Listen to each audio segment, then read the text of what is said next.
विनय न मानत जलधि जड़, गए 3 दिन बीती, बोले राम सकोप तब, भय बिनु होई न प्रीति। भारतीय वायुसेना के एयर मार्शल ए के भारती ने हाल ही में रामायण की इस प्रसिद्ध चौपाई का जिक्र ऑपरेशन सिंदूर को लेकर किया था। क्या संदेश दिया जा रहा है? तो मैं बस आपको रामचरितमानस की कुछ पंक्ति याद दिलाऊंगा, आप समझ जाएंगे। तो याद कीजिए वो पंक्ति जो है, विनय न माने जलधि जड़, भय 3 दिन बीत, बोले राम सकोप तब, भय बिन होए न प्रीत। तो समझदार के लिए इशारा ही काफी है। चौपाई का अर्थ है कि किसी का आचरण देखकर हमें समझ जाना चाहिए कि अब विनय से काम नहीं चलेगा। शक्तिवान को एक समय के बाद अपनी शक्ति का प्रदर्शन करना पड़ता है, क्योंकि कुछ लोग भय से ही सच्ची आचरण करते हैं। प्रसंग रामायण से है। भगवान राम अपनी सेना लेकर लंका जाना चाहते हैं, इसलिए उन्होंने समुद्र देवता की आराधना की, ये कहते हुए कि वे पीछे हट जाएं और भगवान राम और उनकी सेना को जाने का मार्ग दें। 3 दिन तक आराधना के बाद भी समुद्र ने उन्हें रास्ता नहीं दिया। तब भगवान राम ने धनुष बाण उठा लिया। समुद्र हाथ जोड़कर उनके सामने नतमस्तक हुआ और भगवान राम को उस पार जाने का रास्ता दिखाया। लेकिन क्या इस वक्त जरूरत थी भय पैदा करने की? क्या बातचीत से काम नहीं चल सकता था? आखिर एक सेक्युलर देश ने रामायण से सीख कैसे ली? ये सभी सवाल उनके लिए हैं जिन्होंने देश के मासूमों का खून बहता या तो देखा नहीं या तो देख के अनदेखा किया। कुछ से नो टू वॉर वाले तब तो पैदा भी नहीं हुए थे जब पाकिस्तान ने आतंकवाद के जरिए भारत को हॉस्टेज पकड़ रखा था, और यह हमें ज्ञान देने चले हैं। भय बिनु होई न प्रीति, भय बिनु होई न प्रीति। यह बोलने में ही इतना अच्छा लगता है, हमारी सेना पर गर्व होता है। पर मन में आपके सवाल भी आता होगा कि 2008 में क्या हुआ सेना को? तब क्यों नहीं ऐसे कोई ऑपरेशन हुए? 2005 में क्या हुआ? 2011, 2013, 2006 किसी को याद है ऐसा कोई ऑपरेशन? तो क्या तब हमारी सेना में कैलिबर नहीं था? था, कौन कहता है नहीं था।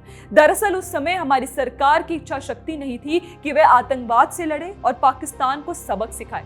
और चूंकि हमारे देश में सेना सदा से सरकार के अधीन रही है, इसलिए उसे सरकार के ही फैसले पर निर्भर करना होता है। हम पाकिस्तान तो है नहीं कि सरकार सेना के अधीन हो। और हाँ, यहाँ बात केवल पाकिस्तान की ओर से आने वाले आतंकवाद की नहीं, बात भारत के भीतर हो रहे नक्सलवाद, इंटरनल थ्रेट्स की भी थी, जिससे लड़ने की मंशा कभी यूपीए की ओर से देखी ही नहीं गई। बात मंशा की ही है। ऐसे में गृह मंत्री अमित शाह का वह स्टेटमेंट याद आता है, एग्रेसिव ना हो, जान दे देंगे इसके लिए। क्या बात कर रहे हो आप? एग्रेसिव होने की क्या बात कर रहे हो? जान दे देंगे इसके लिए। अब हर कोई स्टेटमेंट को शेयर नहीं करता ना, कुछ लोगों को पार्टी जरूरी होती है, भले ही आपके द्वारा शासित राज्य में आतंकवादी हमले ही क्यों ना चल रहे हो। कोई व्यक्ति या चलो आतंकवादी संगठन ही आपके देश से क्यों डरेगा? क्यों हम पर हमला प्लान करने से पहले 2 बार सोचेगा? तब जब लॉ ऑफ लैंड स्ट्रांग हो, भय पैदा करने वाला हो। आतंकवादी के लिए फेयरनेस की डिमांड तो यहाँ ना ही करें, लेकिन चलो फॉर आर्ग्यूमेंट सेक फेयर भी हो। कभी तो किसी में डर बैठेगा। लेकिन आपने क्या किया, हम बताते हैं। एक नॉर्मल सिनेरियो लीजिए, कोई आपको मार के गया, ठीक है, आप एक बार बात करेंगे कि चलो गांधी जी के सिखाए हुए अहिंसा के मार्ग पर चल ही लेते हैं, बात कर ही लेते हैं। सामने वाले ने आपको आश्वासन दिया कि अब से ऐसा कुछ नहीं होगा, लेकिन अगले ही दिन उसने आपके परिवार के सदस्य की हत्या कर दी। तब आप क्या करेंगे? खासकर तब जब आपके पास 2004 में ही 1.2 मिलियन एक्टिव सेना थी और दुश्मन के पास 63,500 एक्टिव सेना थी। डिफेंस देख रहे हैं? खैर चलो रियलिटी की बात करते हैं। 2005 में दिल्ली में ब्लास्ट हुआ, वो भी दिवाली के ठीक 2 दिन पहले। आतंकी हमला था, वही लश्कर-ए-तैयबा द्वारा ऑर्केस्ट्रेटेड। ऑफिशियली 62 लोगों की हत्या की गई। पाकिस्तान का इन्वॉल्वमेंट साफ था। उसके बाद क्या हुआ? उसके बाद ही बातें बातें और केवल बातें। 2006 वाले पीस टॉक्स, जिसमें लश्कर-ए-तैयबा का कुछ लेना देना नहीं था, जबकि मुद्दा तो आतंकवाद का था ना। मुद्दा था कश्मीर पर पीस टॉक्स। कह सकते थे कि भाई पहले एलईटी को हवाले करो, लेकिन नहीं, छोड़ो, पीस टॉक के बाद कुछ तो शांति होगी। गलतफहमी तो है ही, साथ में देश में गलत फैमिली भी थी, क्योंकि 2006 में ही बॉम्बे ट्रेन ब्लास्ट हुए। कितने मारे गए पता है? 11 जुलाई 2006 को 11 मिनट के अंदर 7 ट्रेनों में बम ब्लास्ट हुए, जिसमें ऑफिशियली 209 भारतीय नागरिक मारे गए। कांग्रेसियों ने क्या किया? वही 2007 में पीस टॉक। 2006 में केवल मुंबई में ब्लास्ट नहीं हुए थे, बल्कि 2006 में ही मुंबई के साथ अहमदाबाद, वाराणसी और मालेगांव में भी ब्लास्ट हुए थे। 2006 की पीस टॉक होने के बाद आई भारत के इतिहास की एक सबसे घातक और हाई इंटेंसिटी आतंकवादी हमला, और वो था 2008 का 26/11 मुंबई टेरर अटैक। 175 लोगों की हत्या की गई, 12 शूटिंग्स और बॉम्बिंग्स हुई साउथ मुंबई के 7 लोकेशंस पर। जिम्मेदार पाकिस्तान और पाकिस्तानी लश्कर-ए-तैयबा। भारत की कांग्रेसी सरकार ने बदले में क्या किया? कसाब को बिरयानी खिलाई, डॉसियर लेकर घूमती रही, और दिग्गी राजा यानी दिग्विजय सिंह ने इस हमले को राष्ट्रीय स्वयंसेवक संघ पर पिन करने की कोशिश की। घर के भेदी भी इनसे अच्छे होते हैं। डायन भी एक घर छोड़कर हमला करती है, क्या ही कहें। 2004 से 2014 के बीच भारत में 59 हाई इंटेंसिटी आतंकवादी हमले हुए।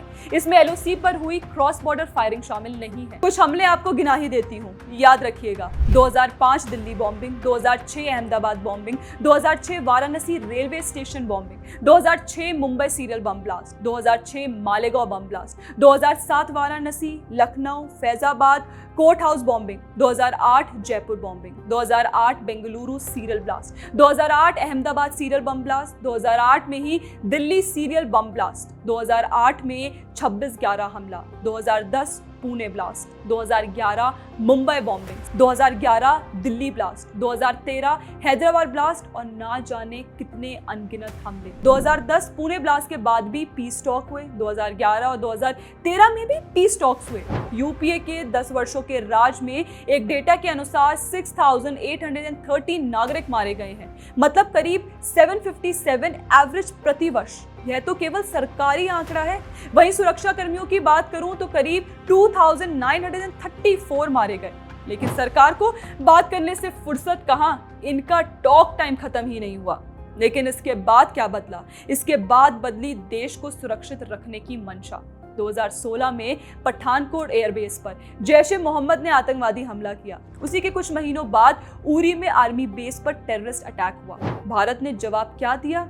बात करके नहीं, सर्जिकल स्ट्राइक कर। क्योंकि आतंकवाद से कोई बात नहीं होगी, ये बात पहले दिन से साफ थी। आतंक के घर में घुसकर मारना इसे जवाब कहते हैं। लेकिन 2019 में पाकिस्तान ने फिर उंगली की। फिर पुलवामा में फिदायीन हमला कर सीआरपीएफ के 40 जवानों की हत्या की थी। उसके बाद पीस टॉक नहीं हुए, बल्कि बालाकोट एयर स्ट्राइक हुई, हाईटेक वेपनरी और एरियल स्ट्रैटेजी के साथ। अभी पहलगाम हमले के बारे में तो आप सभी सब कुछ जानते हैं। ऑपरेशन सिंदूर के बारे में भी जानते हैं। ऑपरेशन केलर भी जारी है। पर आज भी कुछ लोग हैं जो कह रहे हैं कि वर्तमान सरकार टेरर और पाकिस्तान के सामने कमजोर दिखाई दे रही है। बताने की जरूरत नहीं कि ये कौन लोग हैं। कोई भी कहेगा कि ये तो तथ्यों को सिरे से झुठलाने वाली बात है, पर क्या करेंगे, प्रोपेगेंडा का चरित्र ही यही है। उधर पाकिस्तान ने डिक्लेयर कर दिया है कि उसकी जीत हुई है, और इधर कांग्रेसी इकोसिस्टम ने डिक्लेयर कर दिया है कि सरकार पाकिस्तान के सामने कमजोर दिखाई दे रही है। गजब संयोग है कि दोनों यानी कांग्रेस और पाकिस्तान के अनुसार भारत हार गया है। कांग्रेस ऐसा कह सकती है क्योंकि उसका विश्वास आतंकियों के साथ भी बात करने में है। आपने वह यासिन मलिक और मनमोहन सिंह की विख्यात फोटो देखी ही होगी। पर सवाल यह है कि आतंकवादियों के साथ क्या बात करेंगे आप, और क्यों करेंगे? हमें नहीं करनी, ना ही हमारी सरकार को करनी है। देश एक प्रतिशोध से संतुष्ट है। हर हमले का 2 गुना प्रतिशोध लिया गया है, क्योंकि हमारे श्री राम ने सिखाया है, भय बिनु होई न प्रीति। जय हिंद।